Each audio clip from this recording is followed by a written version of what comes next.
keep pushing forward. One step at a time. Never quit. What's going on, my fighters? I'm Brian, aka Ryan from Fight For Us, and I'm back to talk about El Camino, Breaking Bad's Netflix movie El Camino. Obviously, spoiler warning for Breaking Bad, Better Call Saul, all the universe of Breaking Bad, and of course El Camino. Spoiler warning. But overall, El Camino was very interesting. It was entertaining. It was a good movie, but it just left me wanting more, actually. It was one of those things where like, man, I want more of this universe. But before we get to the review and the breakdown and all that stuff, guys, please hit that subscribe button to Fight For Us if you like what we do here. Show us some love and subscribe. Like I said, I enjoyed it thoroughly. Jesse Pinkman, Skinny Pete, Badger, and everyone that was in the movie.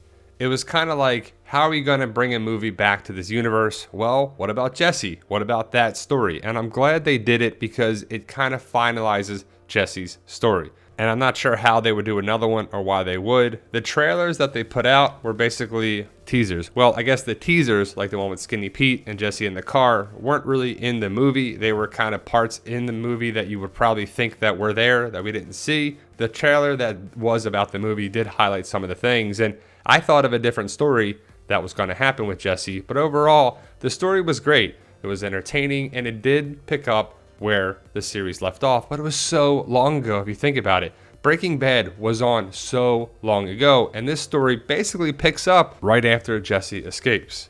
I did like the idea that they brought a lot of characters back from the TV show Breaking Bad. Skinny Pete and Badger, they were some of the best parts of it, and I liked how they were still together, hanging out. And did anyone else feel like, man, I wanted one of those chairs that they were playing video games? It looks comfortable, it looks awesome, you could put your drink and hold your controller on it, and it looked pretty cool for a nice gaming chair. But overall, Jesse going back to Skinny Pete and Badger was like, your boys are back, and I'm glad they helped them out because Jesse was part of the group. They were part of the gang. I'm glad they brought some of the characters back, and part of it was like, wait a second, is that character alive?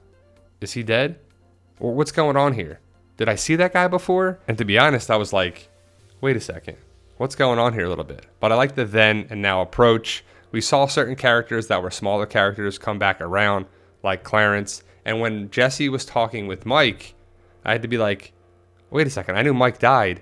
But then you see the then and now, the long hair, the short hair of Jesse, the scars on Jesse's face, the no scars, so you could tell it was then and now. And I totally forgot that Jesse asked about the El Camino in the series of Breaking Bad, and now this show was all about the El Camino that was Todd's. And I did like the callbacks to, Los Pollos Hermanos, that's now Twister's, and I believe that's a real restaurant actually there. I could be wrong, because they do have Breaking Bad tours, and I did like the callbacks to this crazy group and Todd, and really that's what it was all about. Jesse was just trying to get away, a new start, to go to Alaska, like Mike said. The whole thing with him and Todd was like, okay, cool. You could see what happened between Jesse and Todd and Jesse and the group while he was captured. I was like, who is this guy? And it was cool because they weren't cops, but they were dressed up as cops and they were to get the money. And I was like, okay, cool, I could get down with that.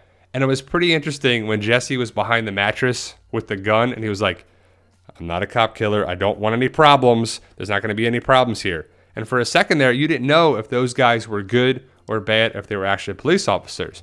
But they were there to get the money. And I did like the whole scene with Jesse and that group of guys. No Huel, no Saul, no characters that I would have liked to have seen. But I guess we have Better Call Saul, so they can be there. So you can't have them in both, right? Even though I would have liked a cameo or a little scene with these two. But Saul, when is Better Call Saul coming back? I believe it's 2020 is what Vince Gilligan said. But I really like that show and that series. And I like the connecting point of the Breaking Bad universe. And I just want more of the universe. And I'm glad this was answered pretty much right away. And I'm glad Walter White was in the movie. Because Breaking Bad is Walter White's story. And I know this is a Breaking Bad movie, El Camino, the Jesse Pinkman story.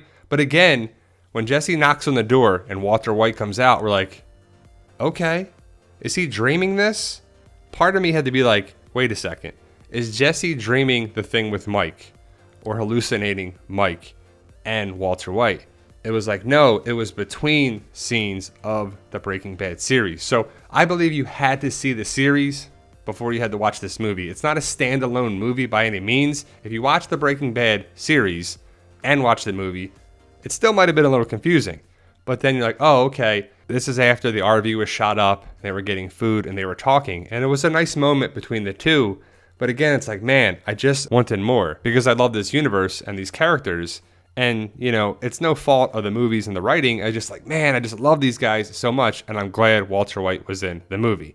As for this guy, I liked it. I'm glad. I knew right away that he was the guy with the van that was going to pick up Jesse and take him away.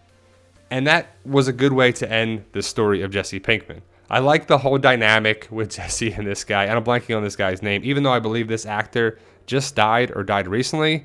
So Robert Forrester, I believe is his real name. And it's like, man, I like the idea of them using the same kind of story that was for Walter to get away that Jesse didn't use before, because all this would have been avoided if Jesse just went away. And that was kind of a great way to wrap it up and come full circle around. I did like the idea of Jesse getting away, but I don't want this story to continue on. I want this to be the end of the story. I don't want Jesse to start dealing again or cooking again or anything with that. It's like, just end it, be done. If they start something, have it fresh and new and exciting, but I just don't want these characters to keep going and going and going. This movie is really the end of Jesse's story, and I like that about it. It was good. It was definitely one of those things that it was interesting, and I liked it for sure, but the series was so good, and we get another little taste of the story and these characters, and you're like, oh man, I just wish there was more to it. And I don't know what they would do, and personally I don't want them to do any more story of Jesse. Just end it. It's good. He's in Alaska, and he's going wherever he's going to have a fresh start.